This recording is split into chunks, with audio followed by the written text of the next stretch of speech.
Notes ही तुम्हारे सच्चे दोस्त है। नोट्स और दोस्त में जिस दिन तुमने फर्क समझ लिया ना, ठीक है, तो तुम्हारे सच्चे दोस्त कौन है?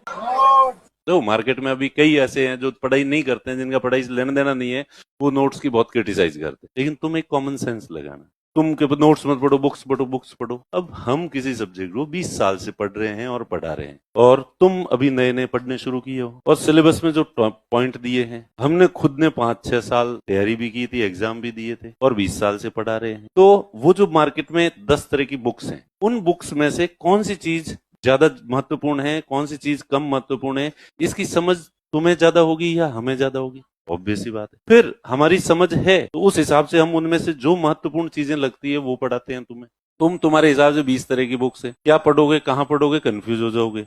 वैसे तो हम जो पढ़ाएंगे उसमें से आएंगे ज्यादातर क्वेश्चन, सारे तो कभी नहीं आते। लेकिन एक बात निश्चिंत रहना, तुम अगर तुम्हें कोई सवाल नहीं आ रहा है तो फिर निश्चिंत रहो। स्प्रिंग बोर्ड के स्टूडेंट ने अगर उसने सारे नोट्स पढ़ रखे हैं, और जनरल अवेयरनेस नोट्स के साथ हम कई बातें ऐसे बताते हैं, क्योंकि सारी बातें लिखवाई नहीं जा सकती, तो स्प्रिंग बोर्ड के स्टूडेंट को और पढ़ने वाले सिंसियर स्टूडेंट को अगर कोई क्वेश्चन नहीं आ रहा है, तो आप समझ लो फिर वो आरएस का एग्जाम देने वाले किसी दूसरे स्टूडेंट को भी नहीं आ रहा है, इसलिए तुमसे कोई आगे नहीं निकल रहा। इसलिए सबसे पहले पूरी फेथ और विश्वास रखें, नोट्स ये पढ़ें। इसके बाद आपकी क्षमता है कि आप एक्स्ट्रा पढ़ सकते हैं तो जरूर पढ़ें। हम कभी मना नहीं करते कि आपको यही पढ़ना है ना, जितना पढ़ोगे उतना ही कम है। जनरल स्टडी चीज ही ऐसी हो। और आप में से ऐसे कितने बच्चे हैं जो ये कहे कि साहब अभी तक इतने महीनों में जो स्प्रिंग बोर्ड में पढ़ाया है सारे नोट्स मुझे याद है? चलो हाथ खड़ा करो, देखें।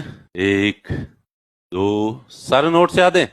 3 लोग हैं बस, देखो पूरी क्लास में। तो ये देख लो, ये स्थिति है। तो इसलिए सबसे बड़ी चीज है कि जो पढ़ाया है वो भी तुमसे याद नहीं हो।